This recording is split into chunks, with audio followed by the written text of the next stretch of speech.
At a family picnic, my mom took my daughter for a walk, then returned without her. When I panicked, my sister said she's fine. We needed a break from her whining. My mom added, "You spoil her." This is a lesson. Turns out they left her alone at a playground 2 miles away. In 90-degree heat. I didn't scream. I just made a decision. One phone call ruined their lives. I almost exploded. When my mother looked me in the eye and said they left Lily at the playground to teach her a lesson, my fist clenched so tightly I could feel my nails cutting into my palms. My vision narrowed, heart pounding so hard it felt like it echoed in my skull. Every instinct I had screamed to do something, yell, smash something, grab the keys and tear out of the driveway. But I didn't.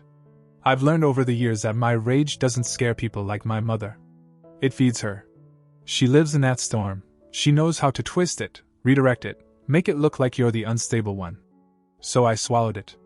Hard. And I did the one thing she never expects from me. I listened.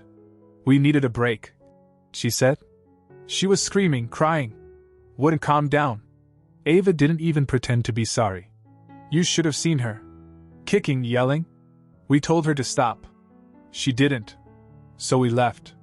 You left her? Emily's voice cracked. She was standing beside me but already inching toward the door. At the park, my mom said, like she was stating where she parked her car. There were people there. It's not like she was alone. She was, Ava added. For a little while. She needed to cool off. You let her walk all over you. It's not healthy. It took everything in me not to scream. We hadn't planned on coming home until later that afternoon. It was supposed to be a short weekend trip, just the two of us, our first since Lily was born. We weren't even gone 48 hours. My mom practically pushed us out the door. Take some time for yourselves, she said. We'll have fun. She's in good hands. They were already acting strange when we FaceTimed on Saturday night. Lily didn't smile once. She didn't speak, either, just waved and looked off camera the whole time. My mom said she was tired. Ava said she was sulking. But now we were here, and she wasn't. They left her at a park across town, 2 miles away. On foot. At the hottest point of the day. I looked at the clock. It was just after 10 in the morning. My mother said they dropped her off. Yesterday, late afternoon. I didn't say a word. Emily turned and walked out, and I followed her. We drove in silence, just praying we'd find her sitting on a swing, maybe angry, maybe confused, but there. She wasn't. A woman near the basketball court said she'd seen a little girl crying near the slides after sunset. Said she sat there for hours and wouldn't talk to anyone. She gave her a bottle of water and called the cops when no one came to get her. Emily was already calling the station when I turned the car around. They found her just before dark. Wrapped in a towel, skin red from the heat, dehydrated and quiet. The officer said she hadn't said much. Just that her grandma left her there and told her to figure it out. When we walked into the station, Lily ran to us. She didn't say anything. Just buried herself in Emily's arms and held on like she thought we might disappear too. The officer asked if we wanted to press charges. I said no. Not yet. We brought her home. She didn't speak on the way. Didn't ask questions. Just stared out the window, blinking slowly like she hadn't slept all night. I walked into the house and saw them sitting there. Ava scrolling her phone. My mom watching the news, a cup of coffee in her hand like this was any other Sunday. They didn't ask about Lily. They didn't apologize. My mom looked at me and said, I hope you realize this is why she's the way she is. You can't shelter her forever. That was the moment I knew something in me had shifted. I told them to get out. They laughed. Ava actually laughed. This is our house too, she said. No, it wasn't. The mortgage was in my name. I let them stay after their condo deal fell through, out of guilt, mostly. I thought maybe it would give Lily a chance to bond with her grandparents. That was my mistake. I didn't yell. I didn't argue. I called the locksmith. Then I made another call. One I'd been holding off for years. A quiet contact I hoped I'd never have to use. It was time to pull a string I knew would unravel everything. Because this wasn't about discipline. It was cruelty. And I wasn't going to let it go. The call I made wasn't to the police. It was to someone I used to work with before I started my own business, a guy named Ray, who now handles compliance investigations for assisted living facilities. I told him I had something that might interest him. No names at first, just a story.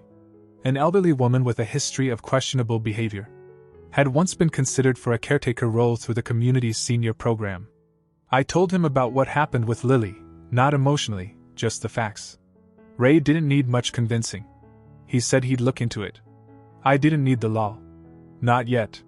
I just needed the system to start noticing her. By Monday morning, my parents were gone. I changed the locks while they were at the grocery store.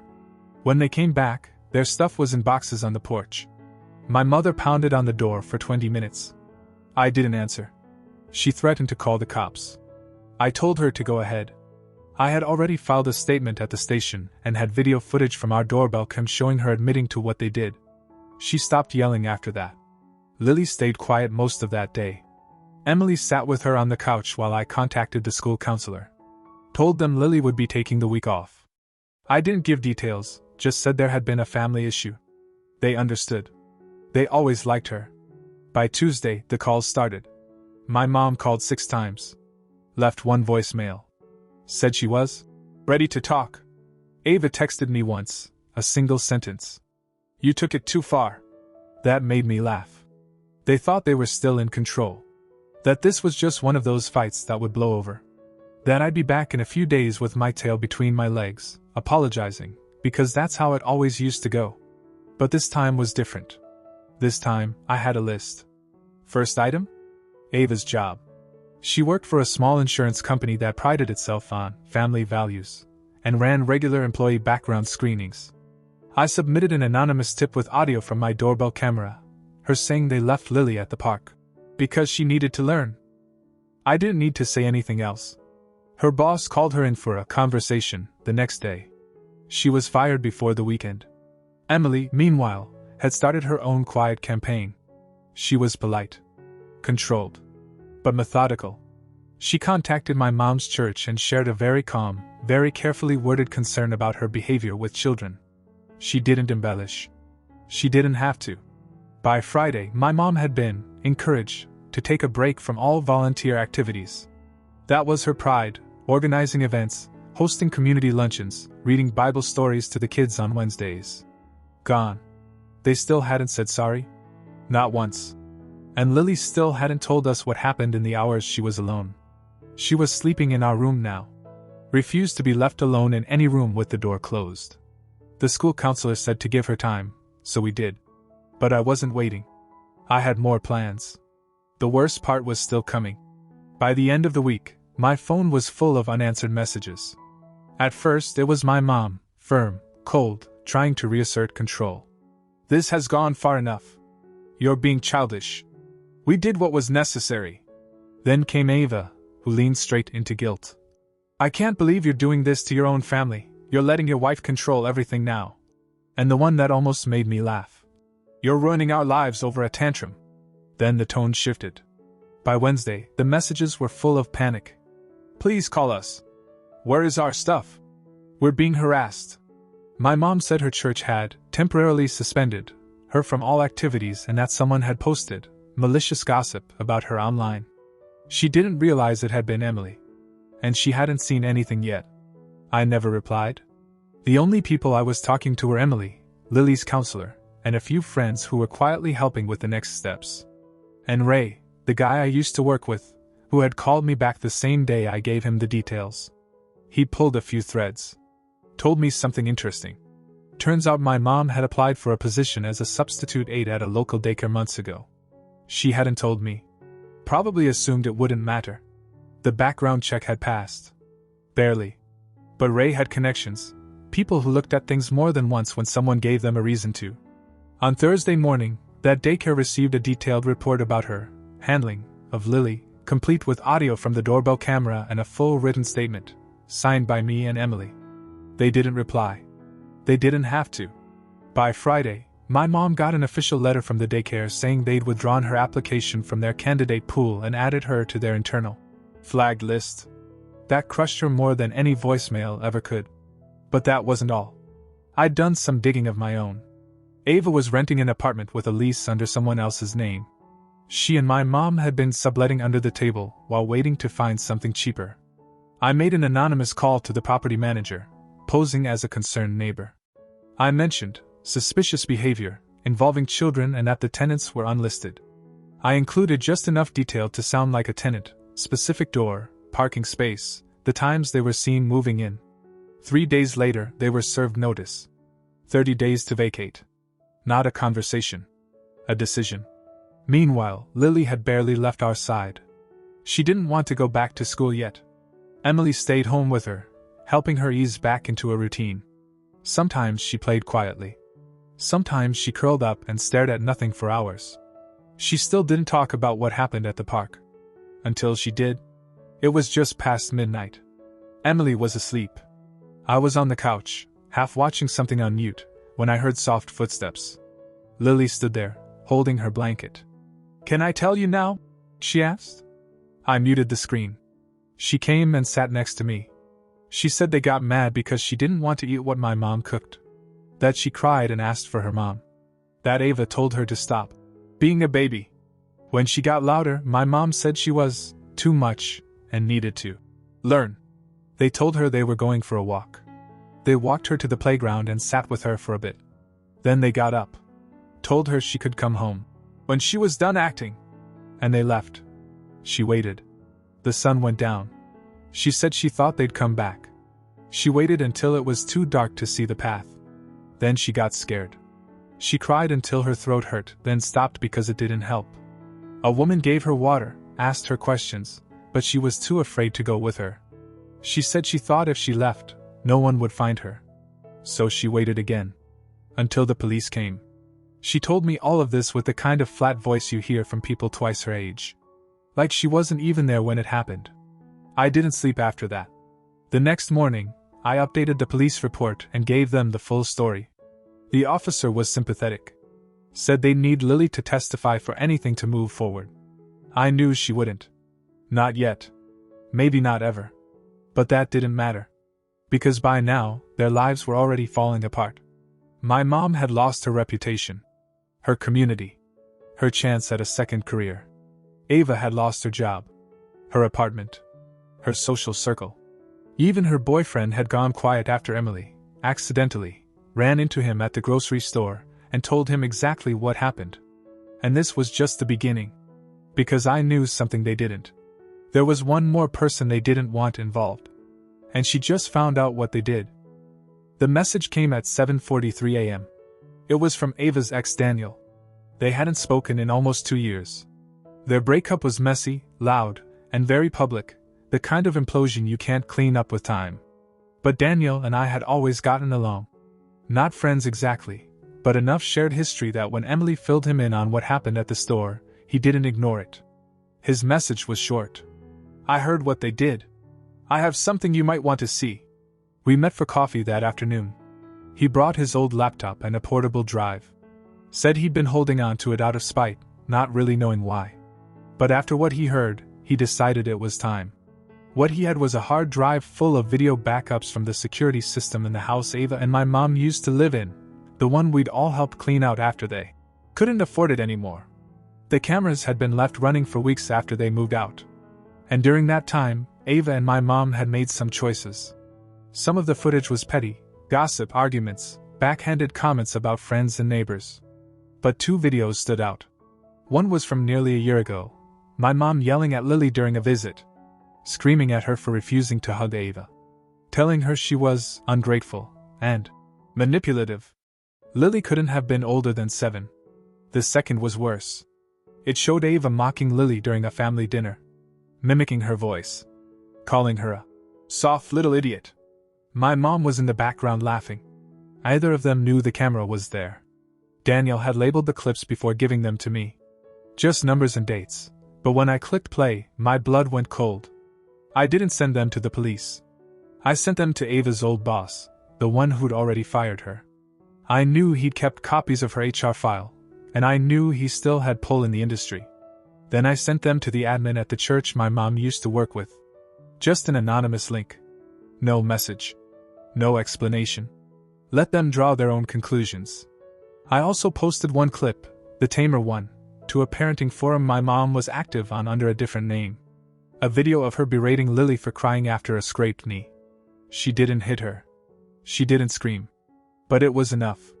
Her account was deleted within the hour. That night, I finally called her. She picked up on the first ring. "Hello? You have 1 hour," I said. "To call me back and apologize. To Lily. To Emily. For what you did. One chance." There was silence. Then she hung up. She didn't call back. 2 days later, Ava texted again. This time it wasn't rage or guilt. It was panic. "You need to stop. Please. We're being followed. I lost my second interview. Someone emailed them that video. They knew everything. They weren't being followed. But they were being watched, in the way a reputation dissolves in real time, like ink in water. Word spreads. Eyes shift. Trust erodes. Their names were being quietly removed from lists. Their messages were being left unread. The same community that used to eat out of their hands now avoided them in grocery aisles. And Lily? She was getting better. She still didn't like being alone, but she laughed more. Started drawing again. Slept through the night. She'd begun asking to see her friends, to go to the library, to walk with us around the neighborhood.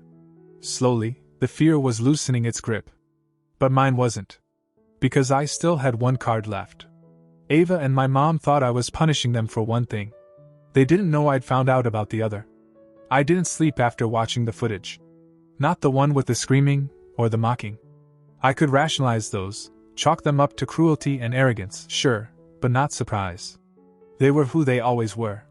It was the third clip Daniel sent me that kept me up. Ava was on the phone.